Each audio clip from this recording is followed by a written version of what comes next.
Good Thursday evening, everybody. Chris McDonald with you. We've got a very special guest coming tonight, and it's pre-recorded, of course. And but we got to talk to the one and only Bill Federer a few days ago, and he is going to be coming up here shortly. And then the interview will last about an hour, and then we will be having a short news wrap up tonight. Now, as of right now, we've got a snowstorm coming in here tomorrow, and we're going to be sort of scrambling. We had hoped to have had a special tomorrow night on Israel. We're still tentatively planning that, but that may have to change and be put off till another time. But we are going to dedicate a show or two to our trip to the Holy Land, and depending on the way things are going, it'll be sooner than later. But I know I promised to do that tomorrow night, and that was sort of my plans. But just a lot going on, and the weather's not cooperating much. We're going to have a snowstorm down here in the East Tennessee area. We dodged the ice storm last weekend. All we got was rain, and never lost power here, not one time in the mountains. Very fortunate, very blessed. My dear buddy Jason Miller did not fare as well. He didn't lose power. He was right there in Franklin, but the Nashville area got crippled by this ice storm. Oxford, Mississippi, just south of there. Not good. It was a very brutal storm. Tennessee was one of the highest states with the most power outages last weekend. Not sure we're going to have that kind of ice situation, but you folks in eastern North Carolina, Lane Willard and all you folks over there, y'all are looking at 8 to 12 inches. Y'all are going to get a humongous snow starting tomorrow night into Saturday. We're on the back end of that, but they're predicting a pretty good wallop here in the hills. So we'll just play this by ear tomorrow, but what we might do is just postpone the Israel show. We've got Pastor Hendricks coming Monday week, and what we might do is have him on early. He's on at 7, and then that night after the show, we may do the Israel pictures then and show you all of our pictures. That may work out better. But we've got a lot of good stuff and to talk about tonight with Bill Federer. We don't want to take away from that, so we're going to get right to this interview. I'm so grateful to see everybody tonight, and we're grateful you're here. And hope everybody is having a good evening. And I'm sure that we'll have a lot of folks coming in a little bit later. Bill and I are going to be talking about the situation in Minnesota. We talked about it today's Thursday. We recorded this Tuesday, so it's going to be pretty fresh, the material. What we didn't have Tuesday that we have tonight is the Tom Homan press conference from this morning. And I will have a lot to say about that at the end. And we ask you to just hold your questions. We're going to have a Q&A. I was going to play some video tonight. We may just hold that off till tomorrow night, and just do a quick news show tomorrow night instead of the Israel thing. I really want to do Israel right. I want to get it to where it's ready to really be a nice presentation for you. So with everything going on, we may just postpone that again for a few weeks. But got a lot of great guests coming next week too, and but whatever you do, stick around with us, and of course we'll be back in the morning here on the Bible study. But tonight it's Thursday night, and it is Bill Federer night, and we always are grateful for my dear friend being here with us, and he's going to bless your heart. So without further ado, this is the Mac Man and AmericanMinute.com's Bill Federer, William Federer. He's Bill to me. He's a good friend. And we're going to be at the National Religious Broadcasters Convention here together in about 2 weeks in February. And looking forward to some fellowship with him. We'll be broadcasting from there for a couple of nights in February from Nashville and so forth. So we've got a lot to talk to you about. So hang in here with us after the show. And we've got a few thoughts about Tom Homan's interview today, his press conference, and what's going on in our nation. Bill's going to share with you some things that they come from his book, Socialism, The Rise and Fall of Socialism, and it's really good. If you don't have that book, I'd encourage you to get it. It's basically a treatise on what's going on in our nation right now, the takeover that is trying to be fomented by these riots and this chaos and anarchy in the land of the Golden Lake. So here is Bill Federer. Without further ado, I'll be back to speak to you after this, about an hour interview or so. Enjoy this interview. He's always a blessing, and no different tonight. It's going to rock your socks, and may God bless you. And I'll see you after this, okay?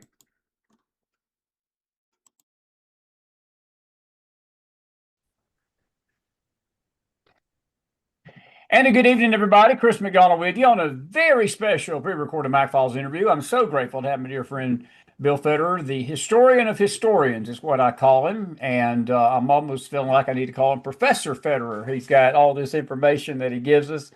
When we almost get an education when we talk to him, but we get blessed and get encouraged. And he's just been one of those guests that we just love having over and over. And Bill, so good to see you today. And I know a lot's happened since we last saw you, and we're going to talk to you about that. But we've got a situation developing in our country right now with these riots up in Minnesota that has really gotten the attention of a lot of people. And and you see some things in these riots that it's part of a deeper, darker, sinister takeover of our country, and I do too. And we're going to talk about that with you today. But so grateful to have you. Always a pleasure. How are you, sir? Good, good. Yeah, I put together a book called Socialism, the Real History from Plato to the Present. And the subtitle is How the Deep State Capitalizes on Crises to Consolidate Control. And so that's what we see happening. You actually can look at the Cold War. So World War II ends, and you have countries wanting to be free. Republics in Europe and Eastern Europe and India and Egypt. And the Soviets don't like that. And so they send in KGB agents to do what's called critical theory. It's Marx's dialectical materialism, but it's basically you create a crisis that's real bad, and everybody will surrender their freedoms to settle for an answer that's just half as bad. And so then that becomes a new starting point. They create another problem that's real bad, and then everybody surrenders some of their freedom to the state to settle for an answer that's just half as bad. And they keep doing that over and over again until you take away all the freedoms from the people, and they're concentrated in the government. And so this got called the Color Revolution. And in America, we're familiar with the Marshall Plan. And what was that? That was the communist agitators going into Europe after World War II, and all these people who were disillusioned. And the communists would say, the capitalist system is terrible and it's not working. They're all corrupt and join with us. And so they were making headway in recruiting people to becoming communists. And so you had this General Marshall go over there, and he's like, if we don't hurry up and get these economies on a capitalist footing, Europe's going to fall like Eastern Europe did. And so the U.S. government would give money to these European governments to give money to the people so they could set up their businesses. And then there'd be capitalist and Western leaning versus socialist and Russia leaning, and and so that was the battle during what's called the Cold War. And so they would observe a country and identify the groups, ethnic groups, Bosnians, Croats, Serbs, religious groups, Sunni, Shia, Orthodox, economic groups, proletariat, bourgeois, working class, business owners. It doesn't matter what the groups were. And they would categorize them into victims and oppressors, haves and have-nots. And then they would identify the influencers of these groups and seed them with divisive messages that they could mobilize one against the other and one against the other until they would break out into protests and riots and bloodshed. Why bloodshed? Because then people think emotionally. And once they're emotional, they stop thinking logically. There was somebody killed. We don't want to sit there and talk theory. And so then people want to blame somebody when there's emotional situation. They want to blame somebody, and the public wants to blame somebody. And so they get out in front of the public with the media.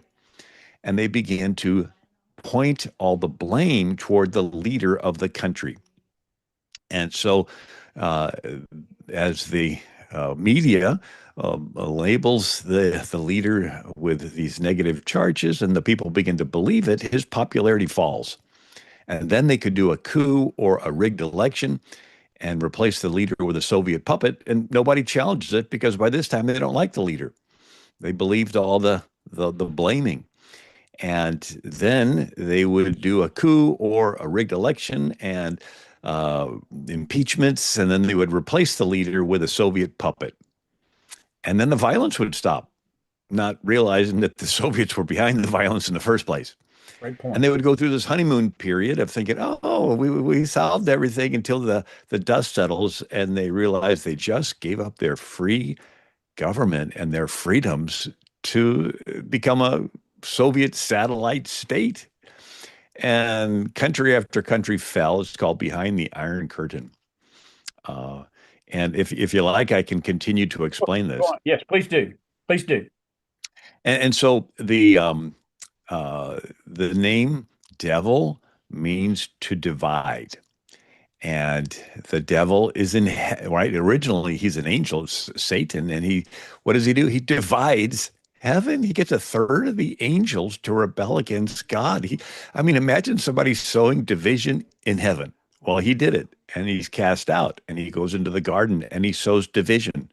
He gets Adam to blame Eve, and then he gets Cain to kill Abel.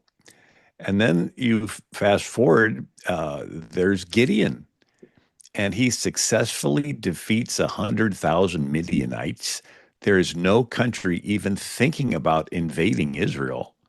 But on the inside, you have Gideon's illegitimate son Abimelech, and the legitimate sons are the rulers. But this illegitimate son is left out, and so he goes to the city of Shechem, and he begins to sow division, just like the devil sowed it in heaven and in the garden. And so uh, Abimelech goes to the people of Shechem and says, "Is it better for you that the sons of Gideon reign over you? Remember also that I am your flesh and your bone."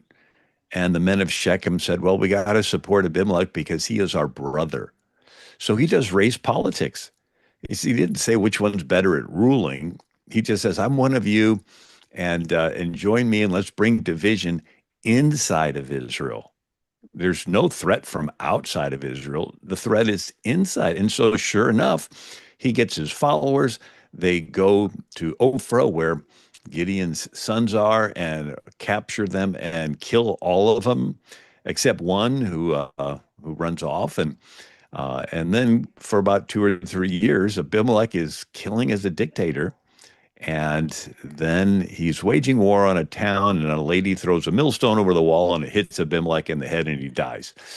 And now the Hebrew Republic would have ended right then had not he died.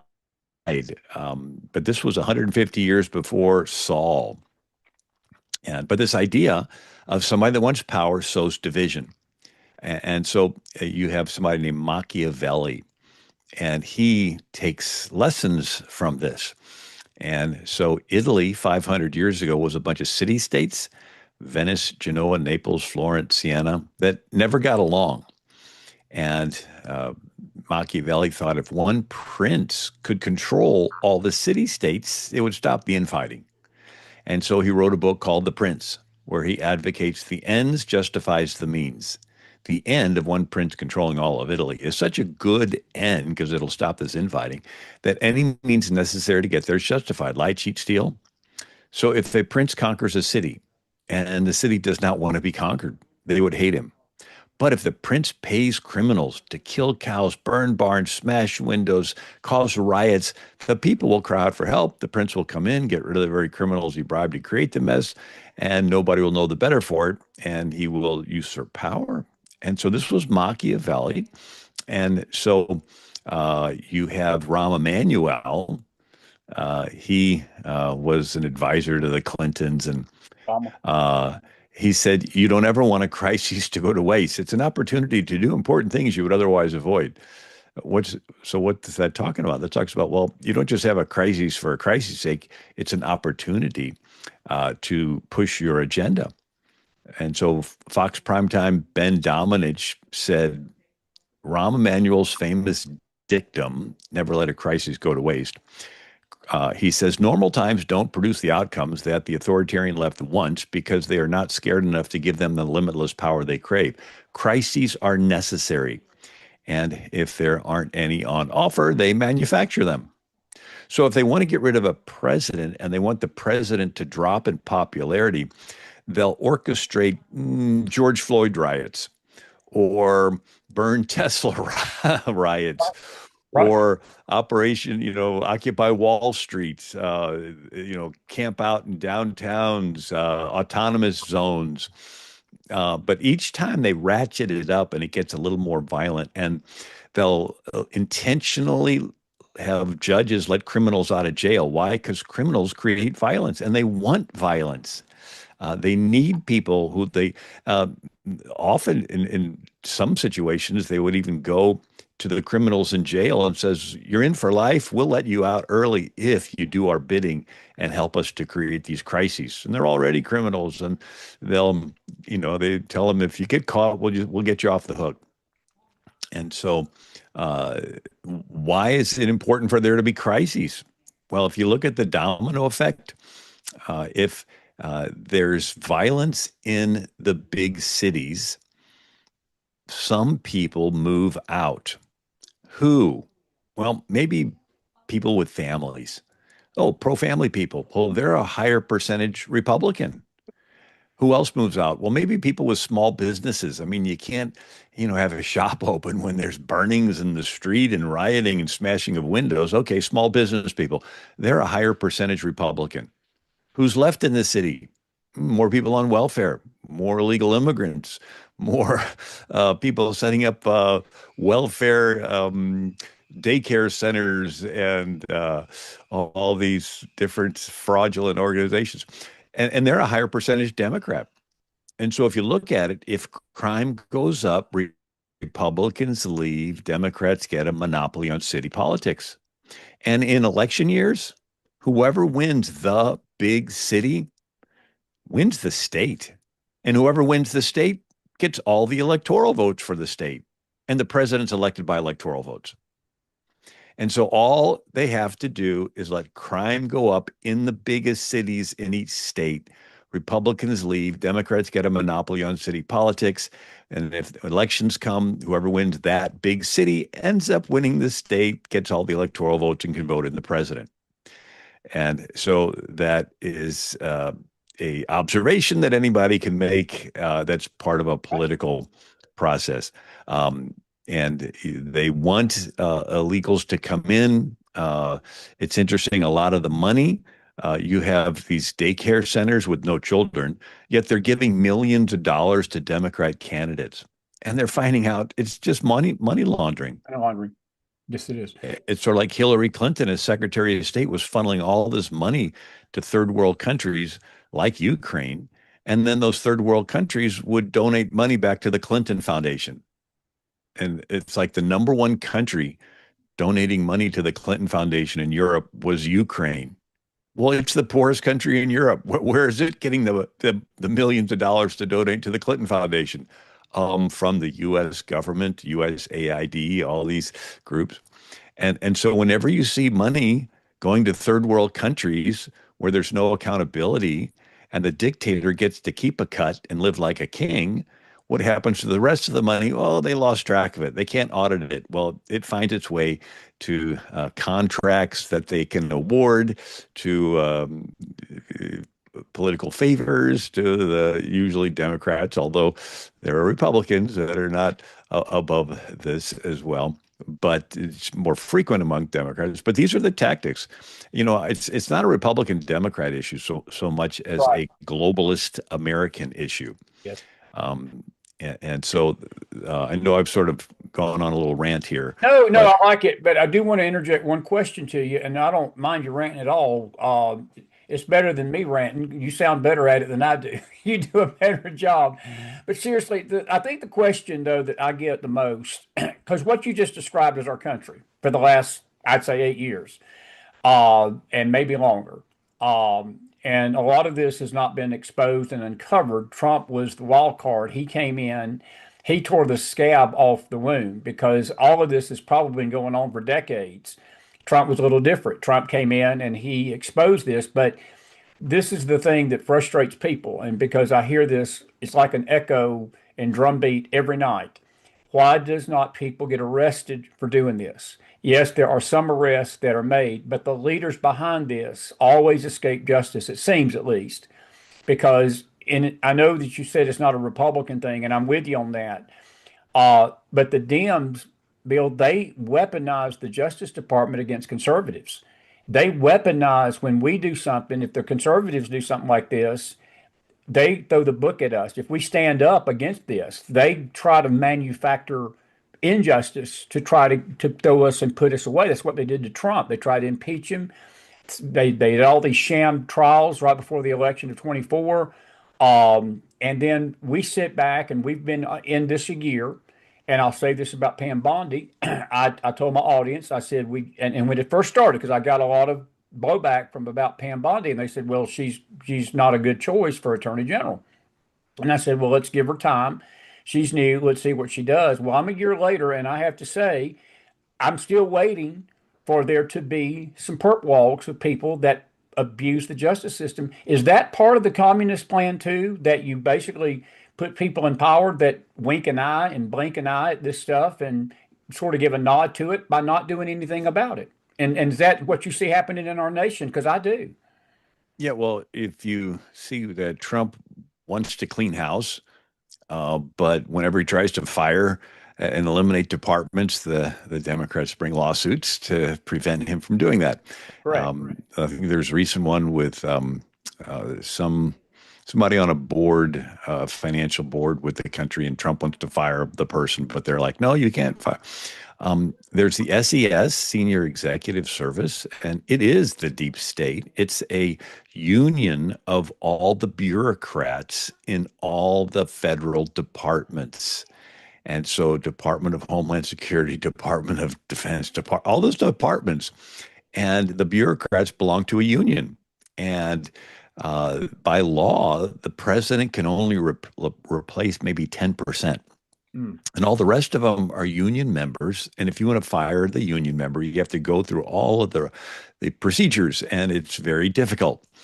And Obama and Biden filled these positions with people with the leftist mindset, a transgendered mindset, an Islamic mindset, a socialist mindset, and they'll leak stuff. They'll come across some paperwork and they'll say, hey, if I leak this to the Washington Post or the New York Times and they print it, it can be bad press and it can slow down this agenda and it can get somebody fired.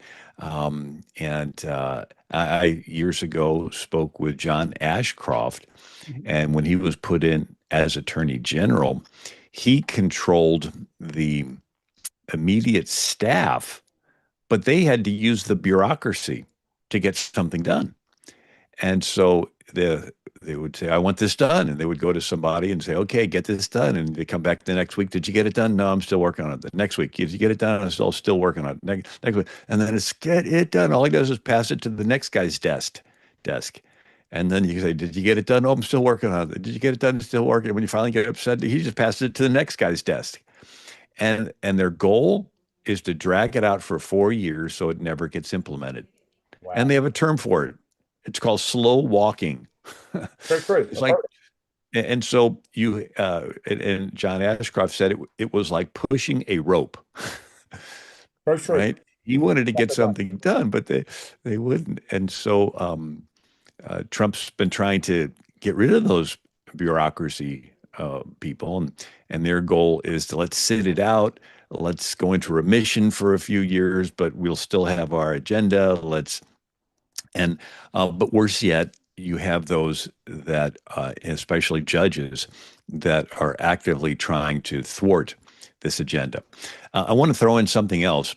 Part of my book on socialism, the real history from Plato to the present, I get into psychological operations. And this is interesting development when it comes to war.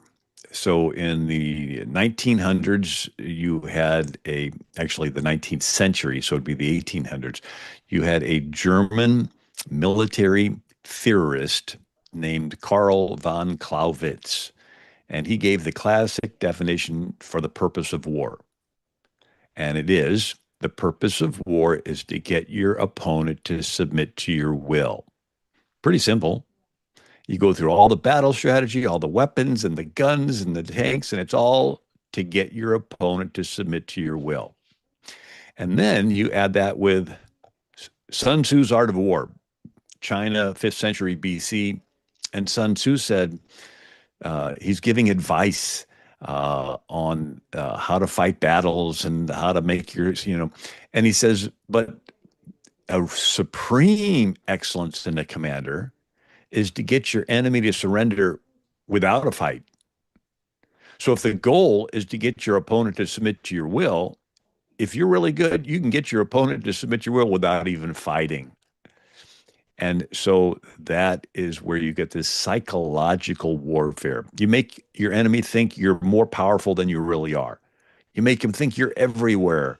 Sort of like what I think was it Robert E. Lee with McClellan and the Confederates. And Lee would have the Confederate troops march up one hill and then march back and then march up another hill and then march back and then march up another hill. And McClellan was like thinking that the whole side, it's the huge, enormous army, but it's the same group of guys just showing their heads in different places. And McClellan was paralyzed. And how Lincoln's famous saying, if you're not using my army, can I use it? And then he found Grant, and he says, at least he fights, but it was psychological. And then you have what's called fifth generation warfare, where you get your enemy to surrender without them even realizing they're in a war. If the goal is to get him to submit, why even wake him up and let him know there's a war going on? Just have some crisis, something in fear, just some media campaign that'll get him to surrender their information and their guns and their privacy and their, inject themselves with all kinds of stuff. And it's like, you just play a mind game, and it's called psychological warfare or information warfare or cognitive warfare. And so you can see this where during World War II, we, the Allies, were dropping pamphlets down on German villages saying your side is already lost and your commander just hasn't told you yet. And so these soldiers are out on the field and they're in the foxholes and they're like, I read we already lost. So why are we out here fighting, right? And then the commander's like, why aren't those guys doing what I told them? And then the Japanese did it to us in the Pacific with Tokyo Rose. It was a woman. Actually, there were several women, but they had seductive voices, and they're on the radio, and the radio waves would go across the ocean to our ships, and our soldiers would be listening, and they would have music, but then they would come on, and then they would say, "Well, you Americans are doing these terrible things, and you're terrible, and this and that, and this and that, and these guys," and it would demoralize them. And so this psychological warfare is even in the Bible. You have 12 spies going to the promised land, 10 come back with a negative report. There are giants in the land. We're grasshoppers in their sight. The land devours the inhabitants thereof. And the people believed the negative report. And they start crying, say, let's stone Moses, let's go back to Egypt. And God was really mad that he struck those 10 negative report spies dead on the spot and tells the rest of them, you're going to wander 40 years till every one of you is dead, and I'll bring your kids in the promised land. I mean, here they wandered for 40 years because they succumbed to a psychological intimidation. And then in reverse, Gideon did it. You have 100,000 Midianites. That's a pretty large army. And Gideon gets 300 with their clay pots and torches and trumpets, and they stand around, and they're just standing there around this army, blowing the trumpet and holding up the torch, and they're just blah, blah, blah, blowing that trumpet, and the Midianites in the pitch black I think it's get up, bump into each other, pull right. out their swords, start hacking each other. It was a psychological Psychological operation. operation, exactly right. And so they have studied this intently. And basically, they've figured something out, that we're group creatures and we'll follow the group. It's pretty simple. And so when you study marketing of products to marketing of ideologies and political views. So in my book, I go through how in the 1800s, you had Wells Fargo wagon, Sears catalog, and they would say everything about a Singer sewing machine, and you would make an informed purchase. But then in the early 1900s, you had magazines that would say nothing about a product. And so the person that came up with this was Edward Bernays. And he's the nephew of Sigmund Freud, the psychoanalyst that discovered that we're social creatures. And so everybody wants to be accepted, and nobody wants to be rejected. It's pretty simple. Even little kids that want to be invited to the party, and nobody wants to be left off the team. And it's a manipulation of your desire to be accepted. And so the magazine ads would say nothing about a product. They would just make it appear that everybody's using it. They would use influencers like Hollywood actresses to wear women's shoes, and the women would see the shoes on the actress and want to get it. And Edward Bernays pushed the smoking of cigarettes and all these other things by making it appear in the magazines that if you wanted to be in and be accepted, that you needed to adopt this dress or this behavior. And so the whole fashion industry is based on this, right? You see something advertised, you see people wearing it, you see important people wearing it, and before long, you want to wear it. And when you think of it over the years, there have been some pretty silly fashions, but people will wear it if they see the feeling that other people are dressing this way or wearing this or doing something to their bodies or something. And they've again used it in the classroom. I mean, think of Disney has millions, maybe billions of dollars worth of product that they sell. Frozen T-shirts and frozen pajamas and frozen lunch Right boxes point. and frozen Band-Aids, and Right. it's all based on what? Getting a child to want something. Exactly. It's lots and lots of money and product being pushed, and it's all based on getting a child to want something. And so they realize, okay, we'll put these movies on, we'll put this and make the little kids, and all the kids want to be part of the group. They want to be in. Mommy, I want the Nike tennis shoes. I want this. I want to be in. And so it's a manipulation of the child's. And when you study child development, when they go through, uh, they're born and they have a relationship with their mom. And then there's somebody else wandering around the house and it's dad. And then they want to have a relationship with dad. And that's to me one of the funnest times. And then they have siblings and they want to have a relationship with the siblings and they want to know, where do I fit in this pecking order in the family? And then they have playmates, and where do I fit in with the playmates? And then they have classmates, and where do I fit in with the classmates? And then they have teammates, where do I fit on the team? And then the team plays other teams, and well, there's a whole city of teams, and then it goes out to, and then their little circle keeps getting bigger and bigger, and they're constantly wanting to know, where do I fit in? Where do I fit in? And at some point, they ask the question, where do I fit in with all of it? Like with all of humanity and all of creation. And when they get handed, you're an accident, there's no purpose to any of it. No wonder they commit suicide.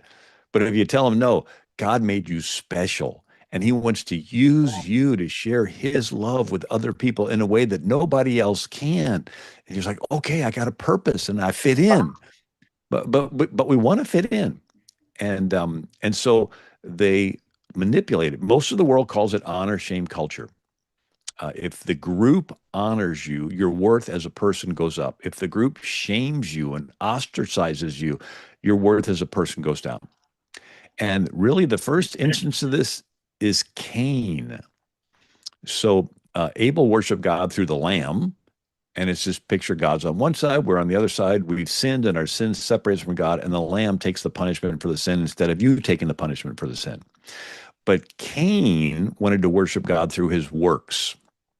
And we know it's works because God told Adam, the ground is cursed for your sake, and you'll bring forth fruit by the sweat of your brow. Sweat is work. Cain's trying to work his way to heaven. If you do works, you can be proud of your works because you're doing more than the other guy. And God resists the proud. That's the sin of Satan, right? And he gives grace to the humble.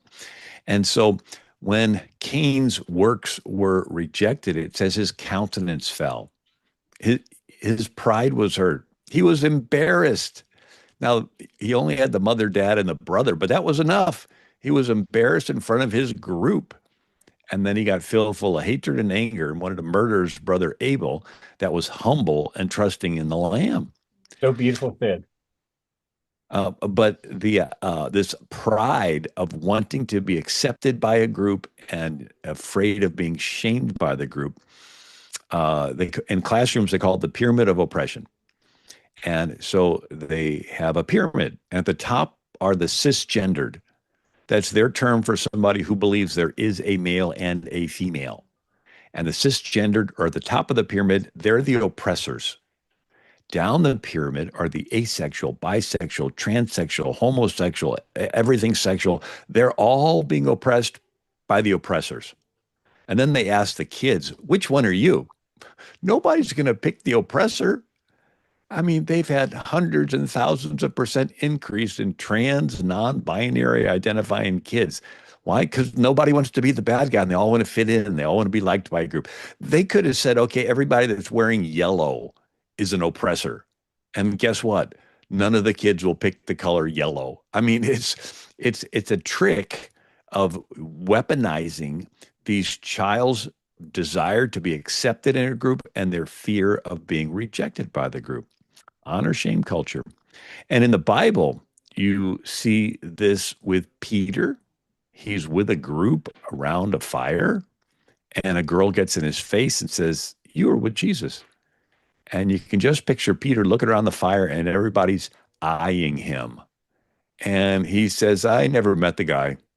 It's like, that's it, Peter? You caved that quickly? You were just with him a few hours ago?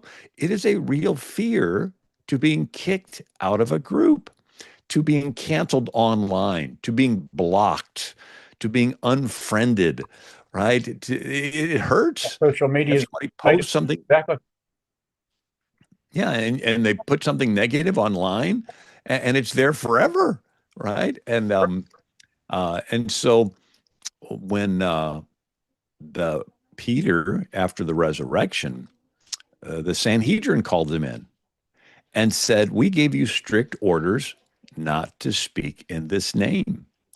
And Peter said, "We must obey God rather than men." It's like, what happened to Peter? Now he doesn't care about being kicked out of a group. He's filled with the Holy Spirit. Something about being filled with the Holy Spirit is you don't care about the group. All you care about is Jesus, Amen. right? And so we're being called. I love the picture of Sam Coonrod is a Giants baseball pitcher. And back when they were kneeling in protest to the flag, he refused to kneel. And afterwards, they asked him why. And he goes, "I'm a Christian. I just believe you're not supposed to kneel before anybody but God." It's like, that's it. It's only when you have a relationship with God can you not care about relationships with other people, right? And then there's Jonathan Isaac, Orlando Magic basketball player. He's the only one not to kneel in protest to the flag. And afterwards, they asked him why. He goes, "Well, I'm a Christian. I just believe everybody's made in the image of God, and we all share in His glory, and we're all equal." And so I think, we're the bride of Christ, and every romance novel builds up to a decision-making moment, a forsaking of all others and choosing the one. I think God is pushing the world to a decision-making moment, and some people are going to choose the all others. they're going to want to be liked and friended and followed so much that they'll cave. They'll take the mark, right? And others are like, I don't care about the all others. All I care about is Jesus. And I think we're being pushed. So instead of it being, well, I want to avoid it. I want to avoid it. It'd be like watching the movie and the guy wants to avoid telling the girl that he loves her. It's like, no, you have to realize that part of your life's journey is you're going to have to make That's it right. public Absolutely. whose side you're on. That's so true. Boy, that's so beautiful. And I think as you're talking, I I think it's fair to say that media, both social media and our regular press, has attributed to a lot of what you've just described because the world of entertainment and the world of beauty, the world of fashion, uh, the world of everything that's out there, they gear our minds to believe that, uh, like if you buy this cologne, everybody's going to, come and just want you to be around them. If you buy this set of clothes, you'll be the Vogue, person, and our acceptance is based upon looks, talent, personality, acceptance, and what it's created. And I think it seeped into the church. The church, I couldn't have said this any better than what you just described. Our focus becomes on acceptance by man, not by God. But the acceptance by man, Bill, is so fickle. And I'll give you a great example. Christ himself, he comes into the Jerusalem a week before he's crucified, and they're screaming, you know, uh, praise Jesus. They were praising him and, Messiah, Messiah. Um, and he was walking in. Hosanna to the King is what I'm trying to get at. Hosanna, Hosanna. And that same crowd that was screaming Hosanna, Hosanna at the first of the week, just 5 days later, when put before them the test of him and Barabbas, they were screaming Barabbas. They didn't want Jesus to be their Messiah. And that's how fickle man is. And I think you just brought that out and you tied into what's going on in our country, man. And I wanted to ask you this, and I'm going to change gears real quick here at the end because I want to get your thoughts on some other things. Is it fair to say that we, the people, this communist takeover that's going on in our nation is partly our fault because we have put leaders over us that have allowed this? Because, the people have got to bear some responsibility for their leadership over them. God gives leaders He usually gives us the leaders we want. And you look at the situation in Minnesota, the Minnesota people, it just seems to be a sense up there that they're okay with Tim Walz. They're okay with Bray in Minneapolis. They're okay with them fomenting this violence. And I look at Ilhan Omar. She's a member of Congress. How do we wound up with a Somali-born individual that hates America,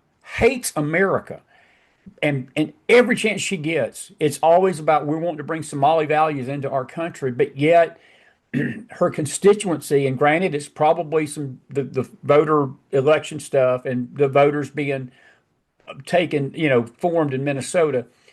Can you speak to that a little bit? How the people must stand against this? Because I think we, the people, have got to bear some responsibility for what's happened, but we, the people, had better rise up. Bill, we're not going to have a country to rise up to tomorrow because this takeover is for real.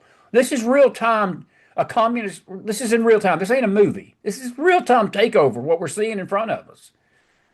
Yeah, Keith Ellison was the first congressman to swear in with his hand upon a Quran. Yes, he was. He put one bill through Congress his whole time of being in, and it was to make it easier to funnel money from America to third world countries. That was the bill.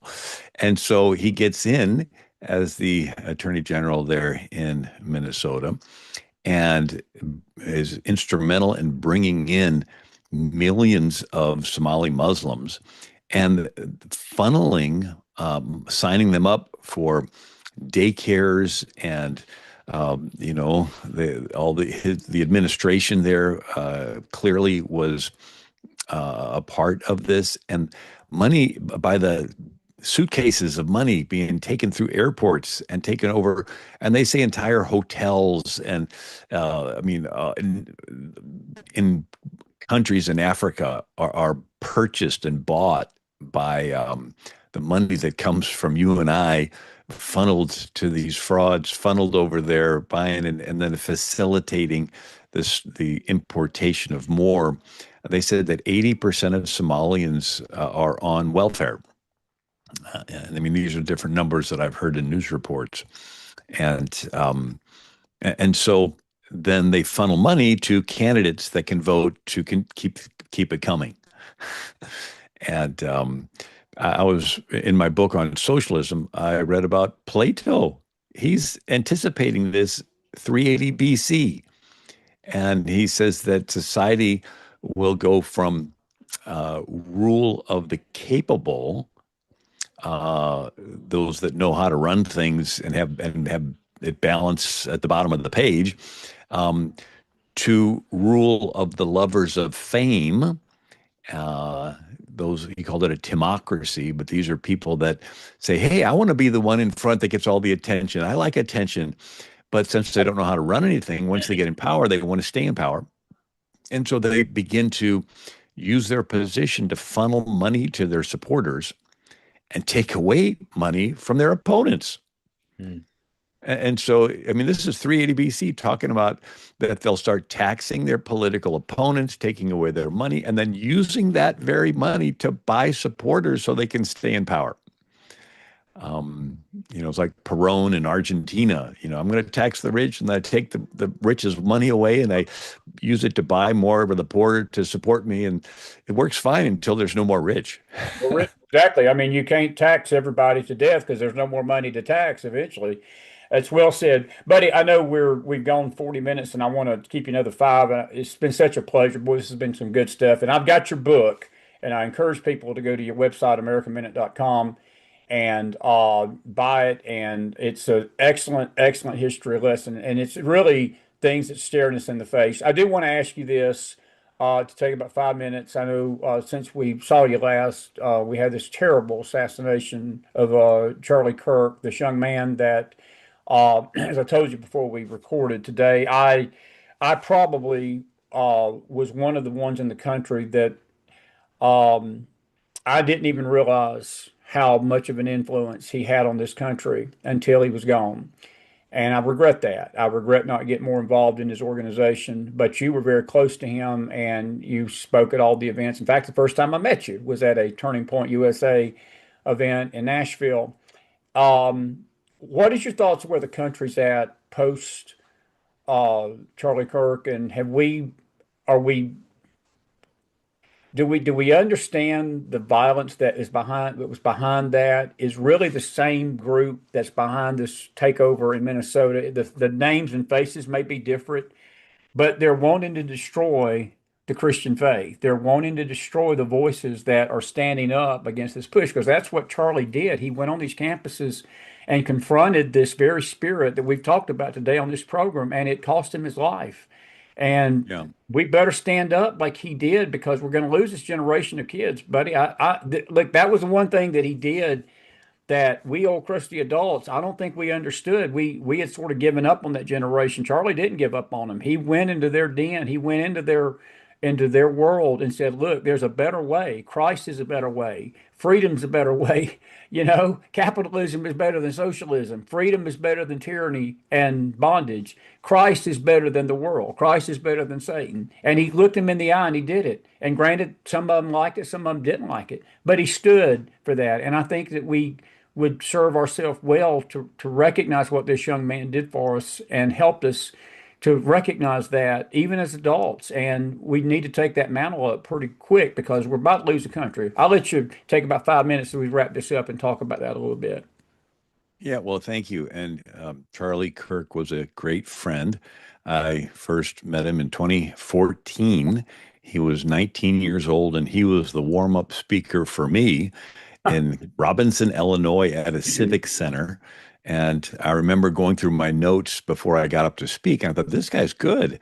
And then over the years, would be speaking at events with him and knew different individuals who contributed to both of our organizations, and then he would text me and ask me history questions.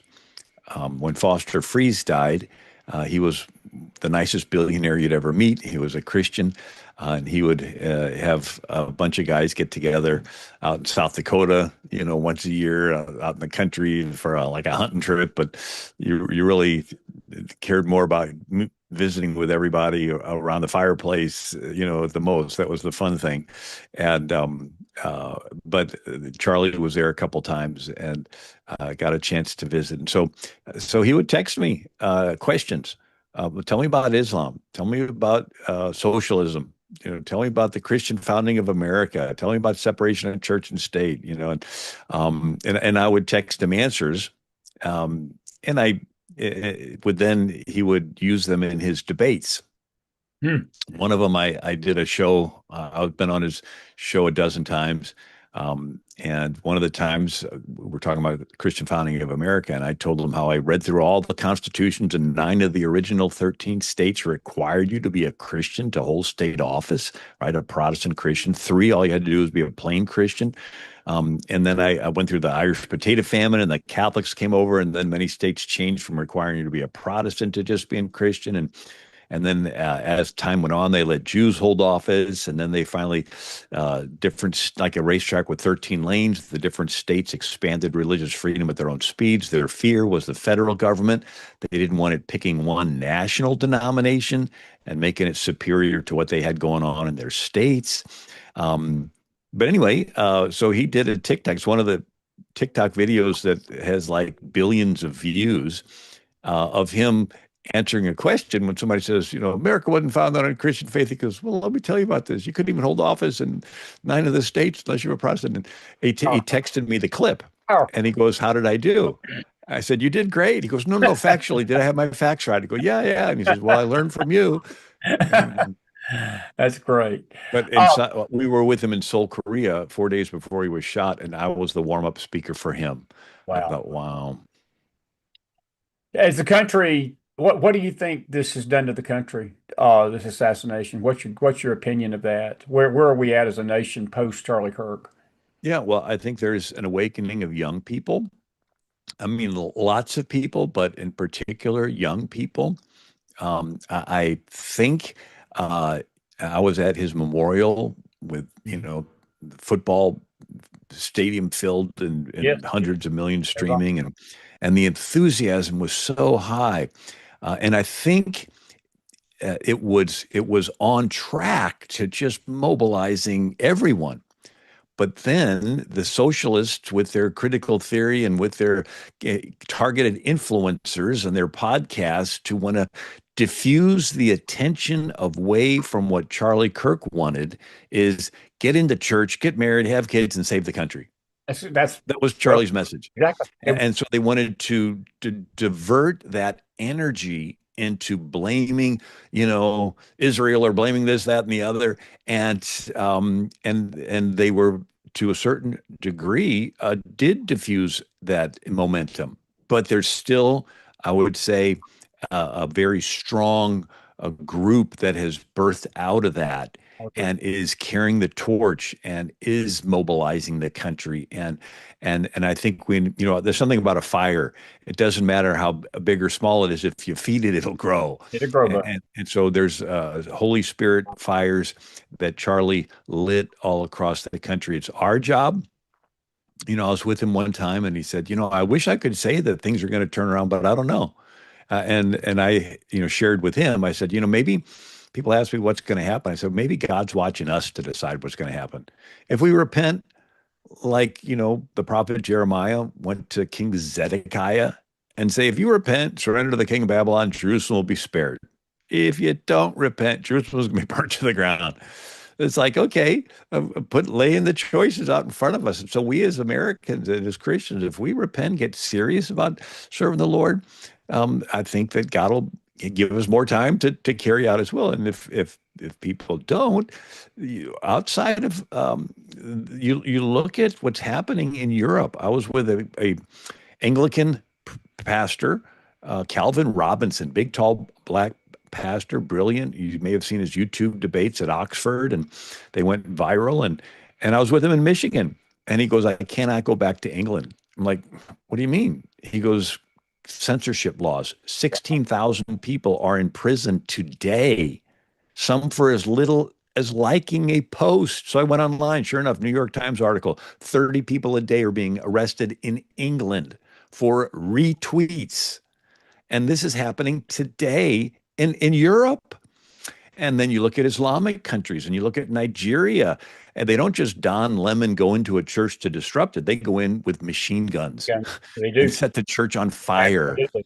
Uh, and and then Charlie Kirk and I and Rob McCoy and Ryan Helfenbein, and we met with a pastor named Son in Seoul, Korea. And he's a megachurch pastor.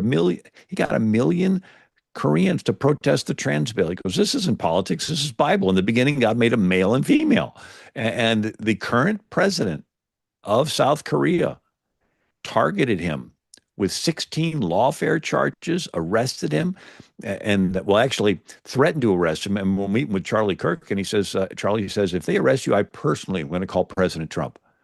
And he pulls out his phone, starts texting Marco Rubio. And 2 days after we left, they arrested Pastor Son. He's been in prison since September 8th of 2025. And he's lost like 35 pounds, and there's no heat in the cell. I mean, it's like terrible. And but this is a pastor of a 5,000 member church in Seoul, Korea. And so these are happening all around the world. And that's what they want to do in America. And by God's grace, we've had this window, this bubble, this umbrella of freedom. But if we don't, it could turn very quickly. I'll end with that. The book I talked about today is called Socialism, the Real History from Plato to the Present. And my website is AmericanMinute.com. And I send out emails, usually once or twice a week, of something that happened in American history that applies to the present. Can I ask you 1 minute question? And I know I'm going to pick this up with you next time. Today's America, the International Holocaust Remembrance Day. Is anti-Semitism part of the communist plan is to demonize groups of people? Is the demonization of the Jews playing into this, what's happening in this country and across the world? Real quick, I know you got to go. Yeah. You know, in the fundamentalists, you know, like the Ayatollah in Iran, that's recently killed at least 30,000 people from reports. Said that America is the great Satan and Israel is the little Satan. So Judeo-Christian Bible concept is that you have worth as an individual because you're made in the image of God. Period. And this God is not a respecter of persons. And those are Bible ideas. Those don't come from Islam or Hinduism or Buddhism or atheism or any of the others. I'll amen you. That'll be our subject next time.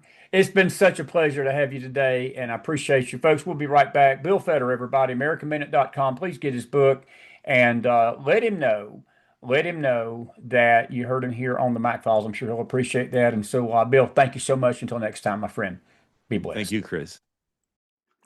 What a great guy right there. Man, I could sit there and listen to him all night long, couldn't you? Good stuff right there. I hope you listened to what he had to say. It may have gotten lost on some. I hope it didn't. That bottom line is, folks, what we're having happen in the country tonight with these riots in Minnesota is very well a possibility that all this is being staged to basically cause insurrection in the country. I've got a very smart audience. I do. You are all smart as a tack. I think you get it. I know it's not a stretch to see that there is that possibility. But sometimes, what did my dad used to say? We get lost in the woods for seeing the trees sometimes. And it doesn't need to get lost on us, folks, that there is a move afoot to undermine and take over this government. I want to just discuss just a few minutes with you, and I got a few videos I'm going to play, and I'm going to take your questions tonight, and we're going to let you go on this Thursday night. But if you enjoyed Bill, before we do that, put some fire in that house, and put some fire in that house. I tell you what, he rocked the house, and like he always did. It was good stuff. Very, very good stuff.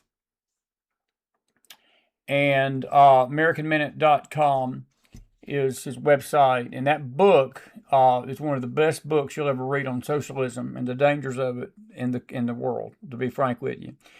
This morning, I woke up and Tom Holman was getting ready to go on a press conference. They had called him in because of the media, the twisting of the situation with the two individuals that got killed over the last week. We've had two people get shot and killed because of interactions with ICE, and none of them are good. Both situations, we had one lady that, Renee Good, that was trying to run an ICE agent over with her car and got shot. And then Alex Peretti evidently was bringing a gun to a encounter. We've learned tonight that there was a incident about a month before that he was antagonizing ICE, spitting on them, hitting their cars. Nothing happened then. But this time, evidently, and again, the facts are all over the place, and it's never good press for a law enforcement agency, where it's ICE or a sheriff's department or police department, when somebody gets shot, and the media goes out there and portrays them like Roy Rogers or portrays them like Ward Cleaver. And that's what the media did for both Renee Good and Alex Peretti. They're being hailed as angelic beings that are just wonderful, outstanding citizens, just innocent people standing around, and ICE just gunned them down. And now we've had the comparison to Nazis, the comparison to Nazi Germany, the comparison to Stephen Colbert needs to be fired tonight. I swear, I have never seen a more despicable human being with no character whatsoever. He gets on his show last night, compares ICE to Nazis, and says, well, at least the Nazis showed their face. And I need to we shouldn't have to remind Colbert of this, but it was this same left that is saying things like this that made us mask up in 21 and 20, or lose your job and lose your livelihood. Not be able to go to school, not be able to go into businesses, not be able to buy groceries, not be able to go anywhere without a mask. But all of a sudden, masks are evil because ICE is trying to protect their families from the stuff that's been happening. And nothing to be done. Nothing to be done. The network is going to let him play his contract out, so he'll probably say a lot more vile stuff before it's over with. But that is what's happening. ICE has been demonized to the point. I'm not saying that Kristi Noem has handled everything correctly. And I'm certainly not saying that there does not need to be an investigation into this event, because there does. Perception's everything. Tom Holman came in there this morning. He was very humble. But yes, he was stern. He was to the point. But basically, when you walked away from that press conference, what I heard from him, what I heard come out of his mouth, was actually what we had been studying in our Bible student study in the morning.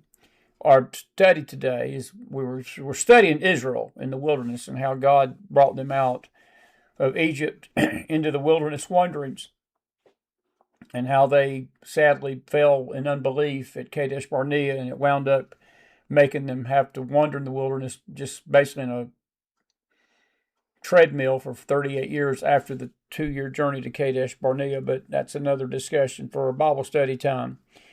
But one of the things that God told Moses when Israel came out of Egypt, he said, the stranger that is among you, because when Israel came out, there were a number of Egyptians that came out with them, brought their gods, brought their ways with them.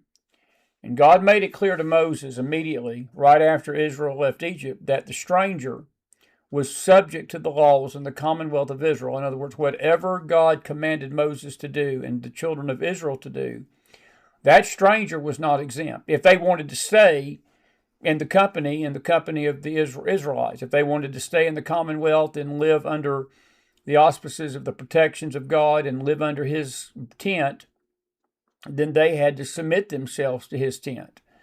And I don't want to get into the theological stuff of it. That's why we ask you to come be with us in the mornings, because we're talking about that in the mornings. But the parallel to that is so striking, because Tom Holman basically was saying this morning, there's only one set of laws, folks, for our nation. And this is the argument that is being bannered back and forth. You've got half the country tonight, or probably I would say less than half, but you've got this vocal element. They're the loudest. I'll just say it like this. It seems like there's more, but they're the most loudest, that tell you that being here illegally is not criminal.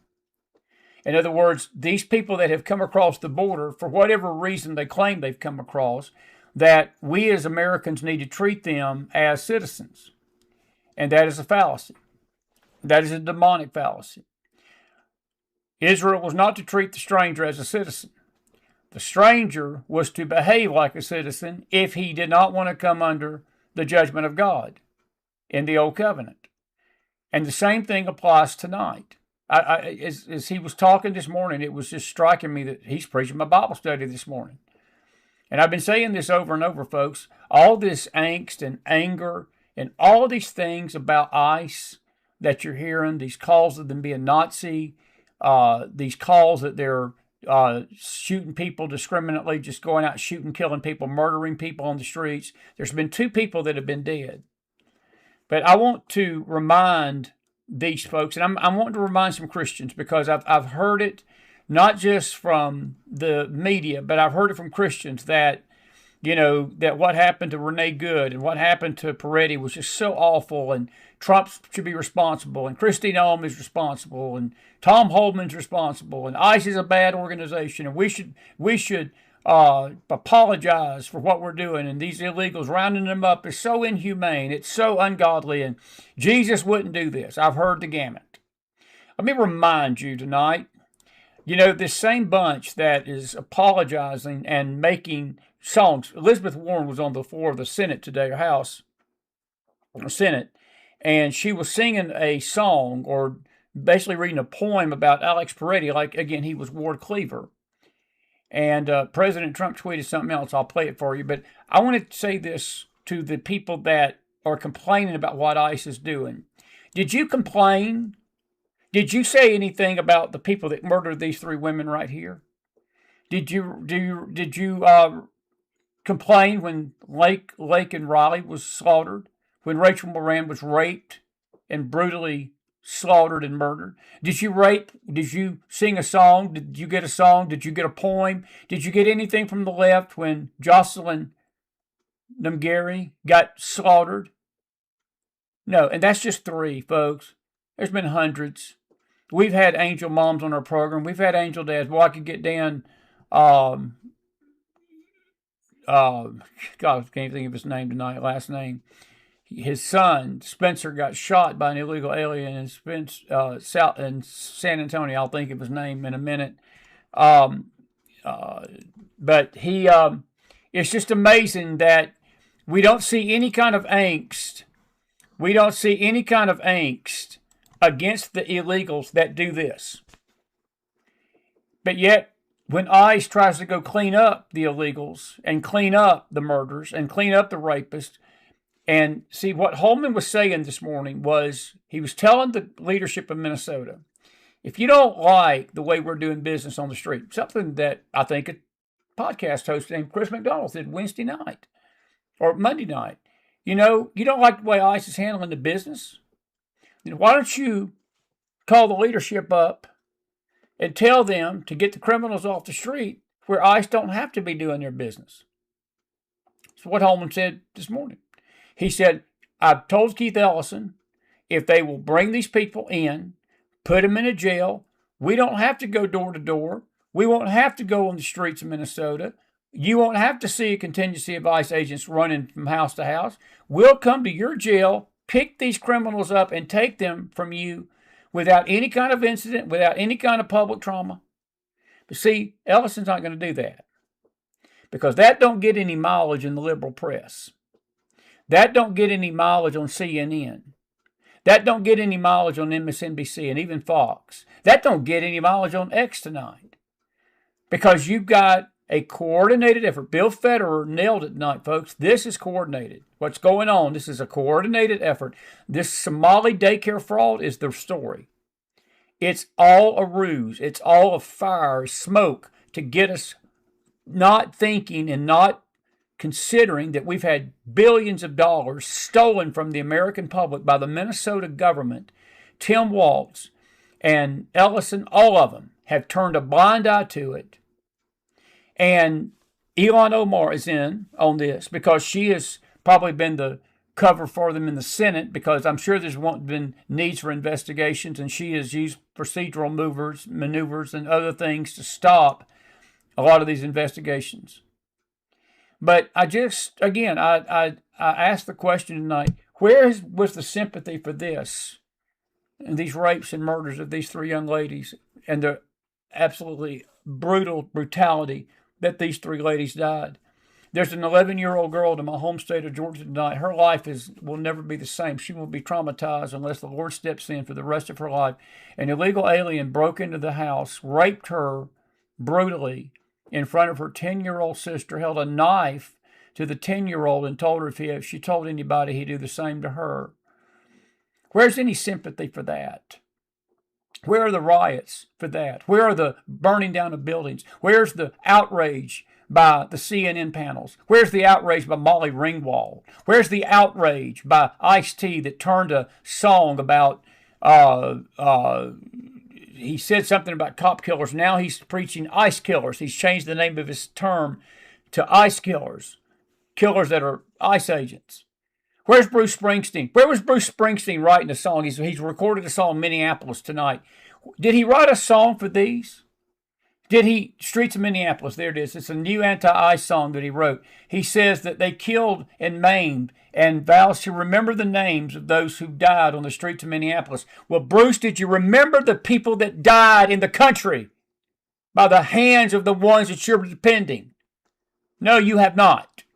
And none of the left is tonight. Now, I'm going to play a video. Greg Gutfeld summed it up. There's one word in it that's not nice, so just bear with Greg. This was on the 5 today. And he let it all hang out with Jessica Tarloff, who is like, every time I hear her voice, I want to, what is the term when you scratch your hands on the chalkboard? That's what I feel like. This is Greg Gutfeld today. He didn't pull no punches. He let it all hang out. Sounded like Chris McDonald without the expletive. Roll tape. Nothing you said matters. Every single Welcome thing. back, Greg. No, everything you said does not matter. It does It doesn't. Because everything you mentioned are the consequences of the. Oh, you go ahead and scoff. How did we get here? Pull back. How did we get here? An open border that let millions in, and you guys didn't give 2 F's about. Okay, not great for that border. All right. We had dozens of deaths where you didn't say shit.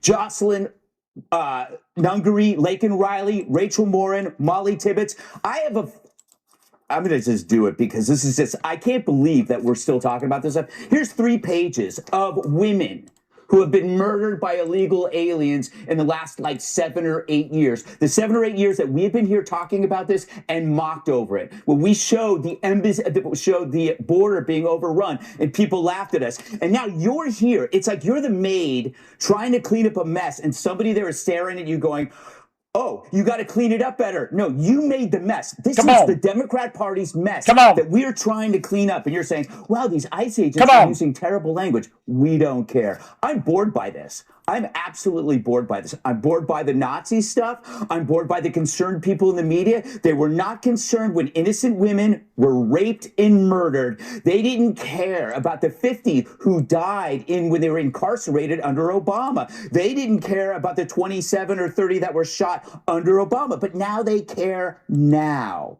You deserve no attention on this. You deserve no credibility on this. It's actually comical because here's my feeling. It seems like you're ready for another one. You had good, that went for a couple of weeks. You had this guy, went for a week or so. You're going to need a third one. This is what this is about, because this is what creates the motivation for this drama. This drama that could have been prevented if you guys just listened to the sensible people. Why is it that the cities that aren't sanctuary aren't having any violence? Stop it right there. Ask yourself that question tonight. Ask yourself that question. Why is it that the last 5 years, the two biggest riots, the two biggest areas of chaos, the two biggest areas of anarchy is Minneapolis, Minnesota? He's hitting it right here. You don't see this in Texas. You're not seeing this in Florida. You're not seeing this in Arizona, California, other border states, Texas, down there at the Rio Grande Valley. You ain't seeing this stuff. You know? And the ICE agents are all over the Northwest. And it's always Minneapolis. Perhaps because that's the source of the greatest fraud and the greatest scheming and the greatest breaking of the law. I'm telling you, folks, this daycare situation is, if Pam Bondi would get off of Fox News and stop being the prima donna that she wants to be and do her job and put people in jail, there does not need to be any question whether an indictment can be gotten. You have probable cause. You've got it. You don't need a grand jury for this. You arrest them. You go arrest them for probable cause crime. They have committed fraud. Tim Walz tonight is screaming for people to give to his legal fund. He knows he has got his hand caught in this cookie jar. And it's the same Tim Walz that's calling for civil war tonight. It's the same fray that tells ICE, get the blank out of our country. Keith Ellison, the Attorney General, who is basically a Muslim, that wants Sharia law to rule in Minnesota, is calling for an impartial investigation. He couldn't investigate a ham sandwich. They're not going to investigate anything. Why is it Minneapolis? Greg Gutfeld just made a great point. I want to play that back. Why is it it's just the city? Maybe that's a question that needs to be asked tonight. This drama that could have been prevented if you guys just listened to the sensible people. Why is it that the cities that aren't sanctuary aren't having any violence? Why is it that the rate of violence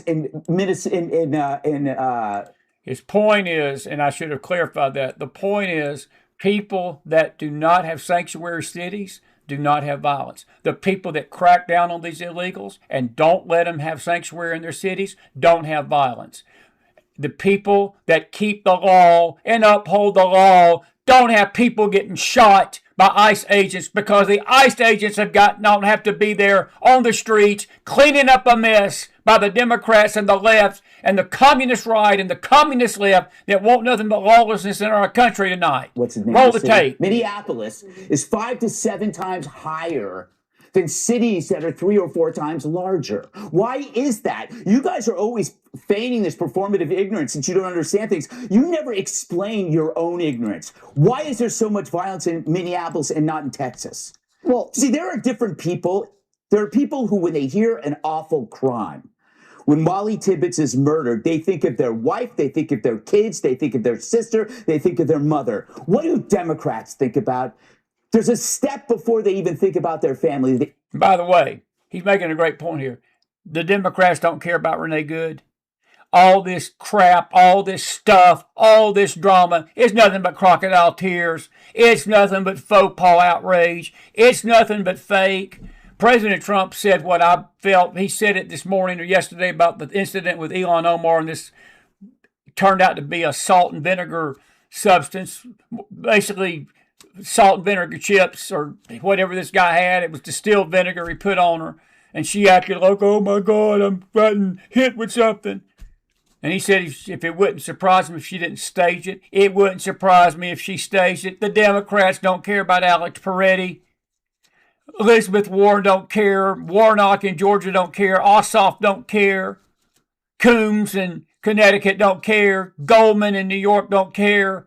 And all these scumbags don't care about these people that died. And let me tell you something. They're the reason behind it. And I think it was Nicholas Giordano, Monday night, Tuesday night, whenever we had Nick, professor, he said the victims in this are victims of themselves, the ones that got killed, but they're not victims of ICE. They're victims of this thinking that Greg Gutfeld is slamming hard on tonight.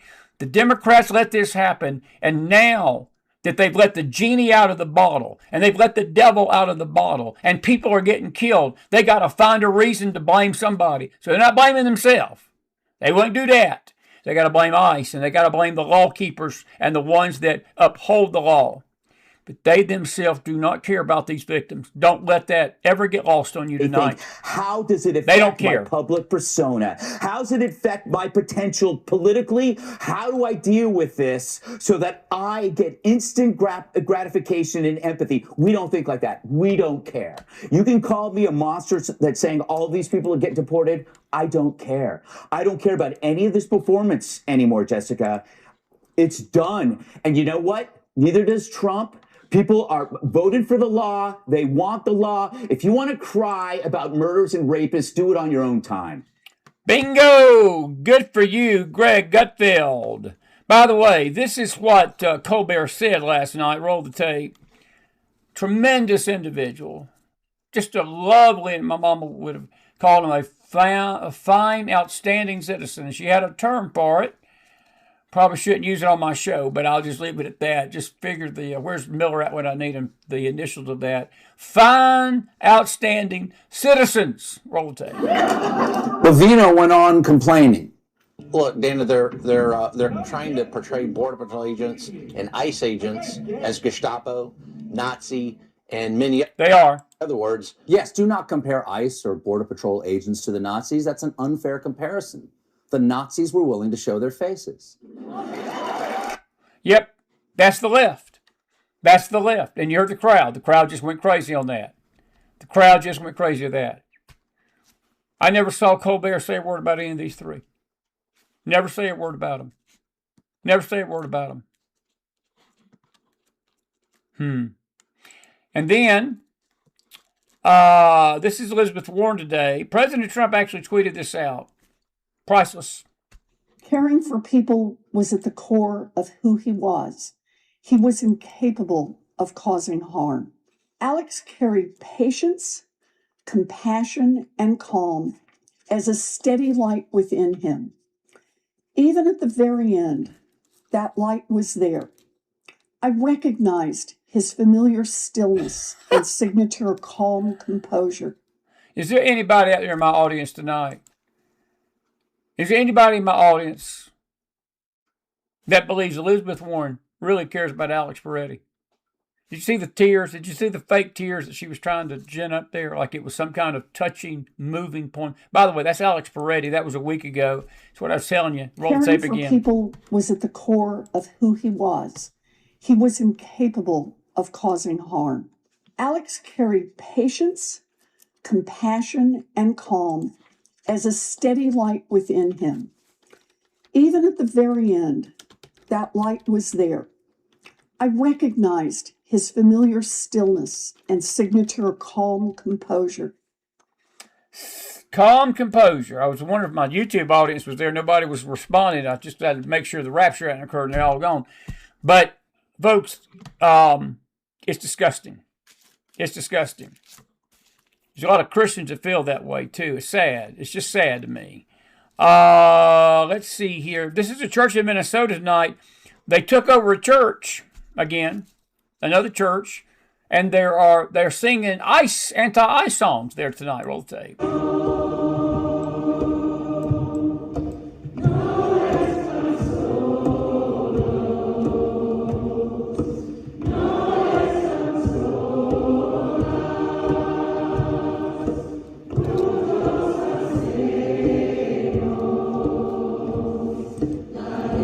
You see the broken hearts. You see the crocodile tears. These people don't care about these victims, neighbor. They don't care. This is a show. This is a show.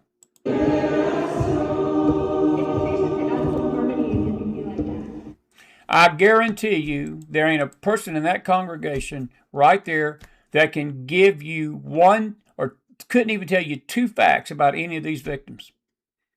Nothing. Wouldn't even probably know where they lived, wouldn't know their families, wouldn't know nothing about them. But yet they are rallying And I want to make it clear tonight, folks, we're not gleeing over the death. No, that's the whole purpose of me telling you about this clown show. You got 2 people dead. You've got 2 people that lost their life because of the forces of darkness that's behind this right here. And it's lawlessness. It's lawlessness. And then this right here don't help. And this is how they feel about us Christians. This is how they feel about us Christians. Roll the tape. This is a cancer. White evangelical Christianity is a cancer. These are the worst of our country. These are the worst people in our country because they use their religion in 2 ways, as a weapon and as a shield. Now, I'm just Southerner. I'm just a Southern boy. Common sense, South Georgia boy. She says the white Christians, okay, the white Christians are the cancer on the country because we use our religion to do whatever we do or hide behind or whatever. Well, let me just remind you what I just showed you, that people that are embracing lawlessness and killers and people that were trying to kill ICE and run over ICE and bring in guns to protest, I don't care if you had a permit for it or not. You got a permit for a gun don't mean you bring it downtown to your grocery store and wave it at people in a grocery store.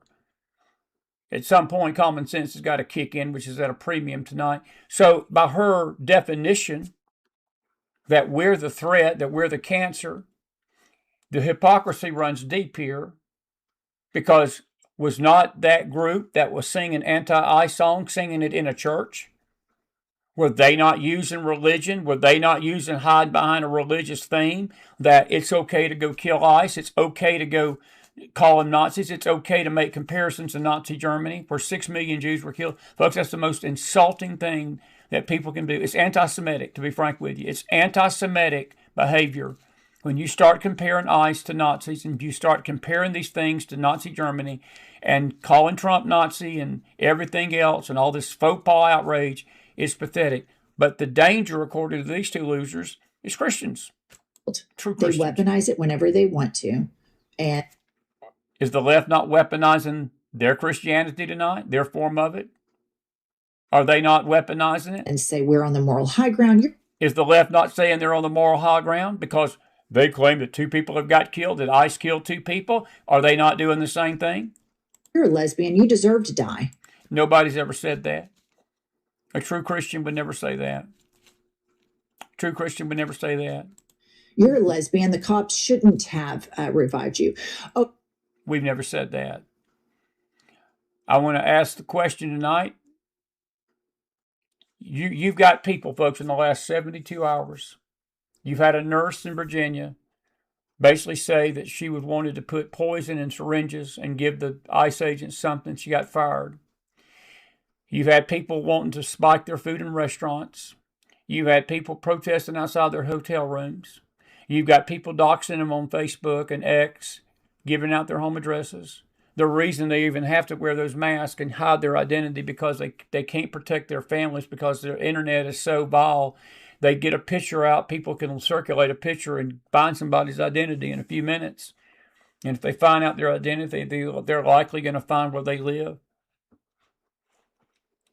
Do you think this bunch, if an ICE agent was bleeding on the side of the road, that they would have any compassion for it? No, they wouldn't. They'd let that guy bleed to death. But we're being told that we Christians want lesbians to die and want people to die. No, we don't want people to die. We want them to live, but we want them to basically find Jesus, because if they don't find Jesus, when they do die, they're not going to be in eternity with Jesus. Your parents are Mexicans and they brought you over here. Yeah, you should go to jail. Well, if they're bringing you over here for the fact of keeping themselves in the country, they don't have a right to be here, ma'am. Worm food. And then when you call them out on it, oh my God, they're after the Christians. How dare they? How dare they? We're so oppressed. White Christians are so oppressed in this country. And they want it both ways, because in the religion, that duplicity is taught. You can be morally duplicitous. You thrive in cognitive dissonance. And so this is just a massive, massive problem. And it should come as no surprise to anyone that of this cult that I'm talking about, white evangelicals. I think over 80% went and voted triple trumped. Yep. And that is why people need directions on Pop-Tarts. It's folks like this. That is a fog. And Sheila, your point is well taken. It is a reprobate mind. Need to pray for them. Look, I don't hate them. But I think it gives us a pause to let you know how the left feels about us. This is how they feel. This is how they feel. I wonder, again, if they feel the same way about the murderers of these 3 women right there. And the rapists. That the girl on the left there was brutally raped. The one on the right was brutally raped. Laken Riley was slaughtered. She was a student. And, but these murders have been brutal. And folks, there is no telling how many has not even been documented. This thing in Georgia, this illegal alien that raped that 11-year-old girl, the details of that case are as dark as you would want to read. It is ugly. I've just mentioned it in general terms. I would never even dare get into the details of it. It's ugly. But these are the people that the left is defending. And yet, in the world of the left, the people that are the most dangerous to the country is the Christians. The people that are the danger to the country are not the murderers that did this. It's the Christians. That's when you have apostasy at your door. That is when you have apostasy at your door. That is when you have apostasy at your door.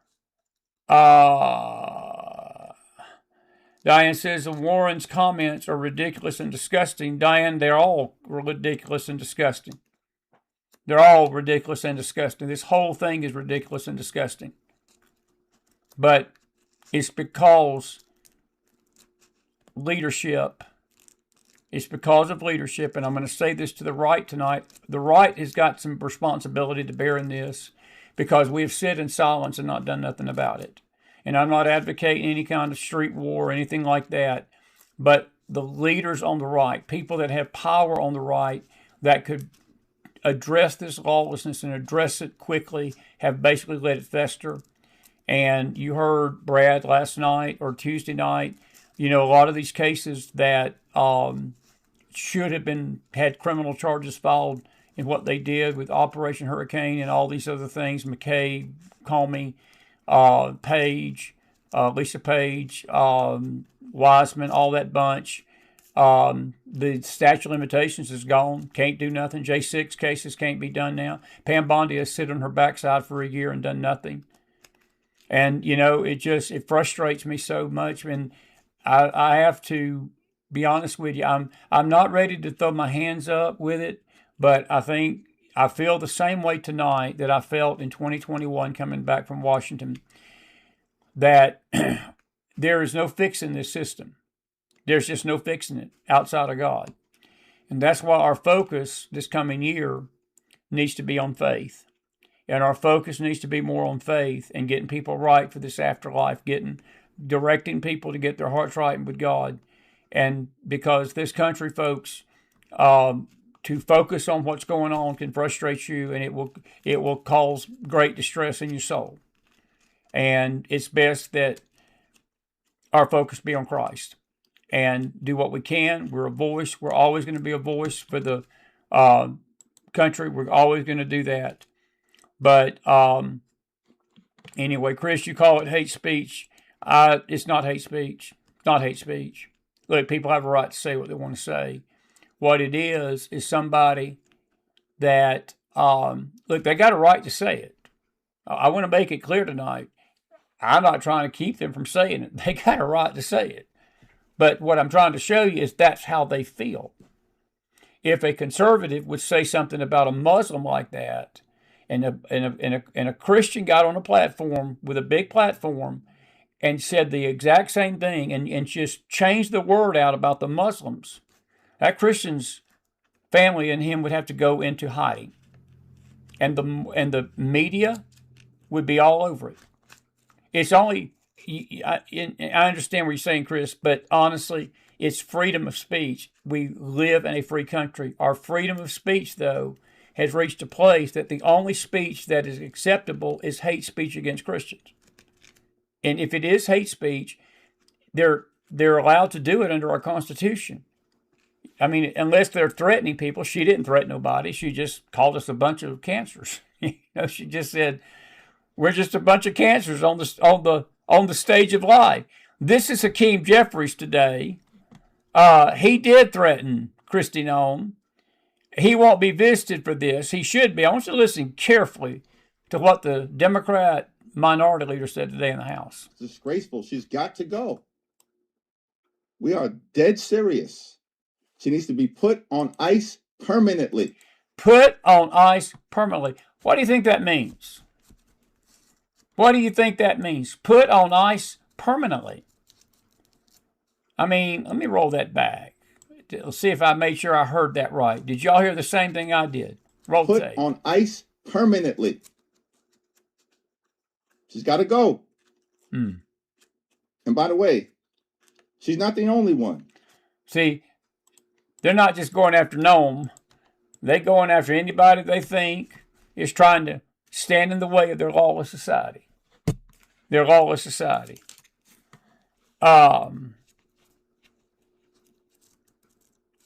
Lisa, your point is well taken. These people are walking free, and if we did the same thing, we'd be in prison. We would be in prison. Did you hear what Bill Federer said about England tonight? I wish I had that clip to go back. I should have cut a clip of that. 1,000 people are in prison tonight because of liking Facebook posts and sharing pictures in England. 40 a day, 30 a day. They're rounding up people. They're watching you on Facebook. They're watching people's Facebook posts, their X posts, their comments. If they even share something, like you may not even say it, but if you get a post that is anti-government and you share it out, they're going to come to your house and take you to jail. The Chinese pastor that Charlie Kirk knew, that Bill Federer talked about, you know, all he did was basically say some comments that were not woke enough, and he didn't hold back on calling homosexuality a sin and other things, and he's in a jail rotting in England tonight because of that. See, we've not reached that point yet in this country, but we're getting close. If the left had power, that's what would happen. And that's why they project all this stuff. But I dare say this, and folks, I'm fully aware it's a spiritual battle tonight. It's what I'm trying to get across. But these three were killed by people that the left are calling ICE Nazis about and screaming that they're upset that ICE is in their cities. Not about the murders. I don't care about that. Bruce Springsteen didn't write a song for these three. No. He's writing a song for the Alex Paredis and the Renee Goods of this world. And there will be another one. There will be another one. There will be another one. All right. All right. I'm going to take your questions here. Mary, you're right. He gave the same signal to the leftist crazies as Comey did with the shells on the beach. That's exactly right. That is exactly right. Peter, your question tonight, you said, is this the final way to usher in the UN and the New World Order? Peter, it goes beyond the UN, brother. This goes way beyond the UN. This is Antichrist stuff. And I know people have taught and said there's a New World Order coming. It's already here. It's in place. It's just not been manifested yet. When the church is taken away, the church is taken out. We talked about this last night on our Wednesday night Bible study. The Antichrist can't be revealed fully. The man, there's a man, there's a spirit. There's a spirit of Antichrist, there's a man. I feel fairly confident that he's alive. I was actually doing some study this week, and I got to thinking about it. I feel like he's going to be a young man. And you know, he's an antichrist. Christ began his ministry at age 30. And again, I don't know who he is. I've got and I don't start predicting it. God help us. We've got half the world believing Jared Kushner's the Antichrist. The other half in this country believes Donald Trump's the Antichrist. Tom Homan's the Antichrist. Kristi Noem is a female Antichrist. I mean, the list goes on in the church. The church has got a list. They got even Bugs Bunny being the Antichrist. We don't know who the Antichrist is going to be. He cannot be revealed until the church is taken out. But the Spirit is on this earth, and it's working, and it is working toward a condition of lawlessness. So, Peter, to your question, it's more than that. It's deeper. It goes far deeper than the UN. The UN, I doubt very seriously, is going to be around much longer. It's a feckless body, and I would not doubt before Trump is gone, one of the things that he's probably got on his agenda to do, the UN is going to be kicked out of this country. I'll leave it at that. I hope that answers your question. Let's see here. Sheila, they're ready for us to leave. You're right. I mean, that's what I was saying. I think it was Wednesday night, too, or last Wednesday night. They're not going to be that unhappy. They're not going to be unhappy when we're gone. They're not going to be unhappy when we're gone. Debbie, you said he just threatened her through that speech. He should rescind what he said. He's not going to rescind it. The left can do that. The left can do that. The left can say, look, what Colbert said on his show about the Nazi comparison was so vile. Had that been my employee, if I'd have been that network, he would not have had a job. He wouldn't have been holding on to me. He would have been gone. See, this is the thing about free speech. He's got a right to say that, okay? But if he's saying that on my time and my dime, and I'm paying him a wage to be a talk show host on my network, I don't like what he says. I've got the free speech to say to him, I don't like what you're doing, and you're not going to work here anymore. See, it works both ways. The left only wants it one way. They want to be able to say this stuff and hide behind free speech. But when the right stands up to them, and it's completely opposite of what the lady said about the Christians. Folks, most Christians, we understand people can believe and say what they want to say. We don't go out cutting people's heads off if they don't embrace Christ. We don't go burn buildings down. If we go into a city and have a crusade or a conference and we get spit on or people reject the message, we don't walk around with machine guns shooting people down the streets. We don't do that. And I've said this to the Muslim community. I love you. We don't hate you. We don't hate Hispanic. We don't hate anybody. The true child of God loves everybody. But loving people and letting down our morals and letting down our understanding of righteousness as it comes to lawfulness instead of lawlessness, we have a right to stand up and say, this is wrong, and thus saith the Lord. We have a right to do that too. And that's what this argument's coming down to. Free speech is free speech. It works both ways. But as his employer, I've got a right as his employer to kick his backside to the carcass end. And that's where he should have been kicked. Hakeem Jeffries. He had a right. Do you realize that you can say anything you say on the House floor and the Senate floor, you're under immunity? You can't be held accountable for it. But he made a threat. That's a threat. If I would have got up there, if I get on this show tonight and say something about a sitting official and say they need to be put on ice permanently, do you know what's going to happen? I'm going to get a knock at this door. It's probably going to be Secret Service and saying, can we have a discussion with you about some comments you made last night on your network? But that won't happen, Debbie. And don't hold your breath. It ain't going to happen. He ain't going to rescind it. He ain't going to rescind it. They never do. They never do. All right, a couple more questions. We're going to get you out of here. Ms. Murray, you say Pam Bondi should never have been given that position. Trump had to send in Tom Homan to ease tensions and put Christie on the bench. Honestly, that is what I heard. And there was a lot of angst in the, and we're almost done tonight. Thank y'all for being with us tonight. I hope you've enjoyed Bill Federer. That's what I understand, that Holman was livid over the comments that Noam was making. And I like Christy Noam. She comes from South Dakota. I've talked to Amy Miller about her. I like her. But her and Bondi both have turned their positions into Barbie doll shops instead of doing their job. They're on TV, always, like her riding the horse and telling everybody, get out of our country. It's just do your job. We don't need a commercial. I don't need to see Pam Bondi on Fox News every night telling us that she's going to hold everybody accountable and then nothing happens. And I'm with you, Miss Murray. The statute of limitations running out with nothing being done about it infuriated me to the core. It still infuriates me.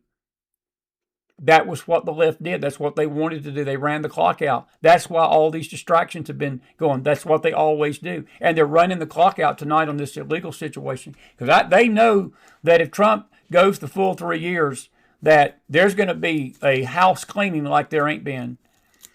I personally believe, and I think, who was it? Nick, Professor? Brad won, but she's not going to be with us by June. That's what I'm just surmising, and I wouldn't doubt if Noam ain't replaced too. I'm going to let you say what you said about the woman in leadership position. I'll just amen you. I've got more to say about that. But it's a malady in the church just like it is in government. Those positions need to be handled by men. So all you women liberals out there, whatever. But I'm with you, Miss Murray. I'll amen you. That's a job for a man. He was betrayed by Bill Barr.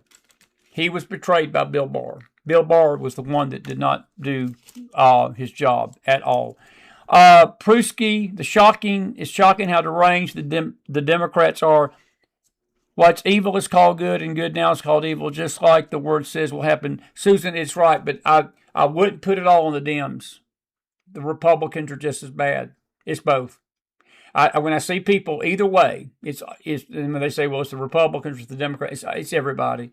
I think Bill Federer summed it up perfectly tonight. It's the globalists against the people. It's the elite against us common folks. It's really the powers that be against the common citizens of this country. And that's the battle. And because there's some Republicans like Rand Paul and Thomas Massey and Cornyn out in Texas, and there's a lot of them that are doing just as much damage to the country as anything the Democrats are doing by their complicity in it. Marjorie Taylor Greene. I mean, Matt Gaetz. Look what's happened to Tucker Carlson. He's now basically telling everybody Islam is good. And that if you have an evangelical church, come on to Saudi Arabia. The Saudis will be more than willing to let you start a church over there. Folks, they'd cut your head off in 3 seconds. It's not Democrat, Republican. It's elite globalists versus the people. The reason I hate Trump is he's one of us. I know some people don't believe that, but Trump really wants to help the country and the world not kill itself. It's like I told you last night, Trump's push for peace is to keep people from being killed. The Antichrist will bring in a false peace with the intent to destroy Israel. Trump's, I believe, motive, in my heart of hearts, and I may be proven wrong by this, but I hope I'm not, I do believe that Trump's initiatives are from a sincere heart, and he truly is being used by God. I'm going to tell you this about Tom Holman. I saw something in him this morning. I've always had respect for him. I've always liked Tom. We actually reached out to him a few years ago to come on the show. It was in the in-between time, and I was hoping we could get him before he become famous. But anyway, but I saw something in him this morning. It was a very calm, It was not in your face. It was a humility, but it was a strict, to the point defense of what ICE is doing. And he's a good man. He's being used by God too. He really is. He really is. So just take that for what it is. Take that for what it is. Take that for what it is. Couple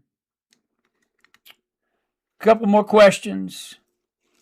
Peter says, is there a young Rudy Giuliani out there, prosecutor-wise? None that I know of, Peter. It's a good question. It's a great question. And now, folks, I'll say this as a close to now. I told you all a year ago, and we're now a year. We just passed January the 20th, being the first year. I was willing to give Pam Bondi the benefit of the doubt. She's from Florida. I had hoped that she would come in and do the right thing. We were promised that. And I think that she stumbled right out of the gate, promising the world on the Epstein files, and then come to find out, started blocking them getting released. Stuff like that just grates on the public. It grates on us out here. It grates on the people. These politicians, when they do stuff like that, it's just like pulling their britches down and taking a leak on every one of us in our face. It is. I hate to use that analogy, but it's literally like that to us. And you just, when she turns out to be nothing but just a normal, another politician that's in a job, it's disgusting. It's just disappointing. And I will be the first to tell y'all, and I told you this a year ago, I would come back on this show and tell you, and I'll tell you this tonight. Those of you that had reservations about her last year were right. You're right. I was trying to give her the benefit of the doubt, and I told you to give her a year, and I've given her a year. And I think Miss Murray has summed it up perfectly. That's a job that should never have been given to her. It's over. She's over her head. I'm beginning to wonder if Noma's over her head too. Dan Bongino is a good man. I've always liked Dan Bongino, straight shooter. He recognized he was in over his head. That's why he stepped away from the FBI. And I cannot wait when all this is done for us to get his real take on what was going on behind the scenes, because there was a lot of friction with him and Bondi. A lot of friction. And Dan just gave up. He said, I'm not going to waste 4 years in this. So, see, this is why you love the Mac Files. McDonald don't mind coming on and telling you that, we get things wrong sometimes, because we do. But I misread Pam Bondi. I misread her. And, I'll leave it at that. I don't know who we're going to get to replace her, but I hope Trump makes a decision soon on that. All righty. Did you enjoy the show?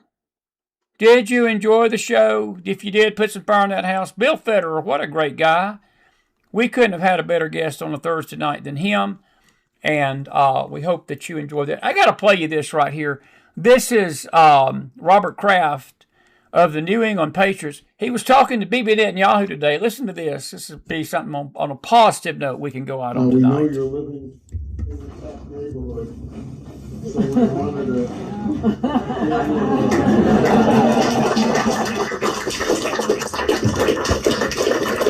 Thank you. That's great. Some of the greatest players in American football history. They're sitting with you right now, and we have two great quarterbacks in this room, but they don't know the skills that you have.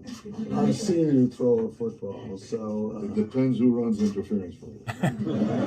You need good blockers. So, any takers?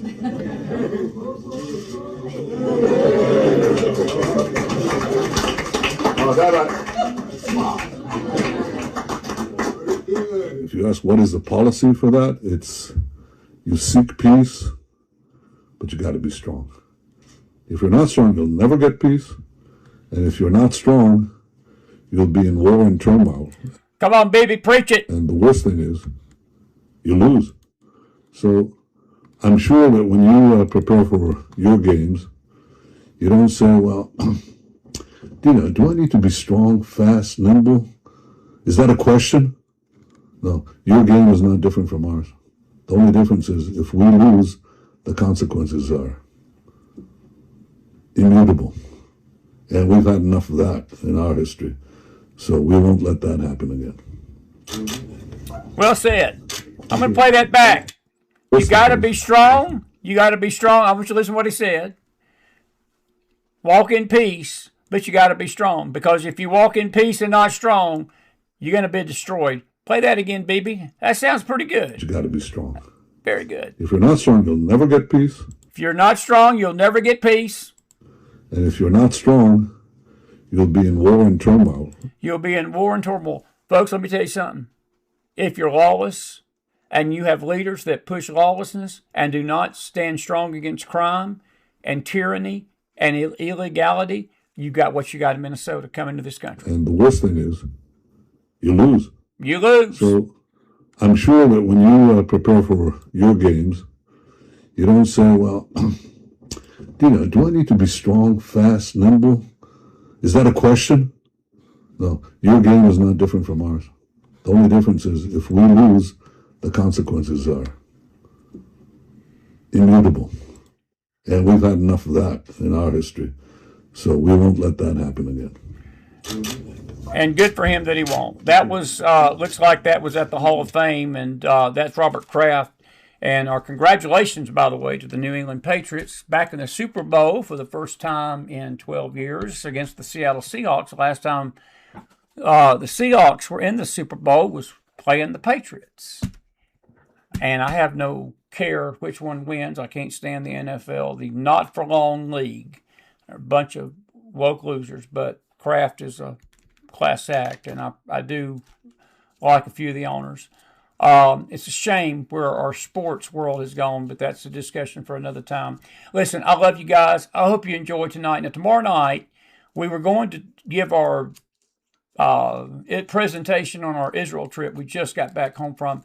With the weather, we may postpone that for a week, and we may do it Monday week because Pastor Eli Hendricks will be our guest at 7 to discuss the trip.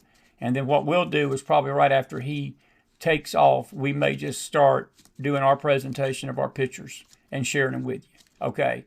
And so we'll be on here tomorrow night. We may do a news wrap up, get ourselves in trouble again and run our mouth like we did tonight, but that's all right. I have fun doing it, and we hope you've enjoyed it.